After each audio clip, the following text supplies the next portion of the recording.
धरती पर एक ऐसी जगह है जहां इंसान आज भी पूरी तरह मालिक नहीं बन पाया, जहां पेड़ों की छत इतनी घनी है कि सूरज की रोशनी जमीन तक आते आते थक जाती है, जहां हर सरसराहट में एक सवाल छुपा है और हर सन्नाटा कुछ कहता हुआ लगता है।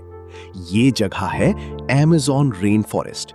55 लाख वर्ग किलोमीटर में फैला हुआ, 9 देशों की सीमाओं को छूता हुआ, लेकिन किसी का नहीं, और फिर भी पूरी दुनिया का। वीडियो के अंत तक तुम समझ जाओगे कि क्यों ये जंगल सिर्फ पेड़ों का समूह नहीं, बल्कि इस धरती की धड़कन है। तो चलो बिना वक्त गंवाए शुरू करते हैं। जरा एक पल के लिए सोचो, अगर धरती एक जीव होती तो उसके फेफड़े कहां होते?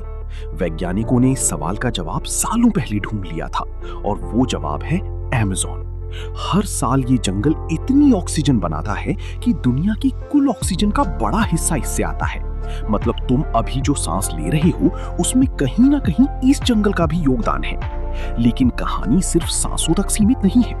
अमेज़न हर साल अरबों टन कार्बन डाइऑक्साइड अपने अंदर समा लेता है, जैसे दुनिया का सारा जहर चुपचाप पी रहा हो, बिना शिकायत, बिना आवाज।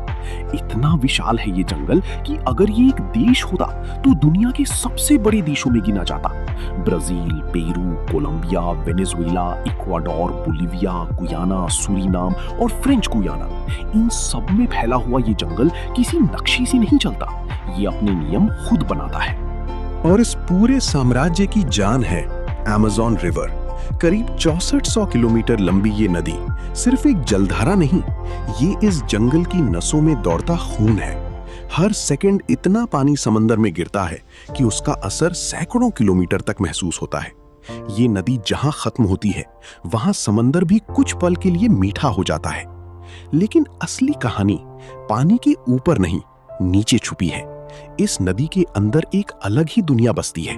हजारों प्रजातियां, जिनमें से कई ऐसी हैं जिन्हें इंसान ने अभी तक ठीक से समझा भी नहीं।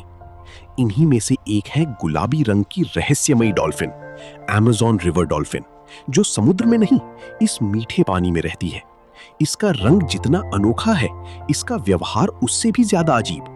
ये पेड़ों के बीच तैर सकती है, बाढ़ के दौरान जंगल के अंदर तक पहुंच जाती है, और स्थानीय लोगों की माने तो ये रात में इंसान का रूप भी ले सकती है।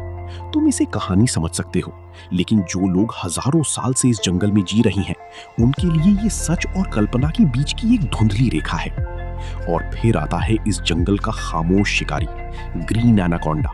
इतना विशाल कि इसका नाम सुनते ही दिल की धड़कन तेज हो जाए। ये शिकार को काटता नहीं, उसे जकड़ लेता है, धीरे धीरे, जब तक कि सांस ही खत्म ना हो जाए। और सबसे डरावनी बात, ये हमला दिखता नहीं, महसूस भी नहीं होता, जब तक बहुत देर ना हो जाए। अमेज़न में खतरा शोर नहीं करता, वो इंतजार करता है।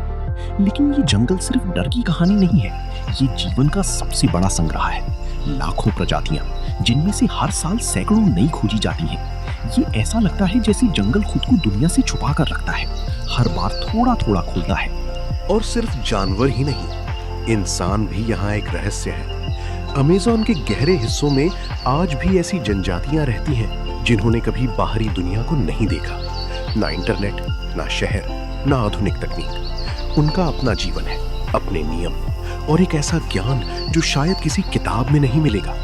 वे जानते हैं कौन सा पौधा जहर है और कौन दवा, कौन सा मौसम क्या लेकर आता है, और ये ज्ञान पीढ़ियों से चलता आ रहा है। अगर ये लोग खो गए तो उनके साथ ये ज्ञान भी हमेशा के लिए खो जाएगा।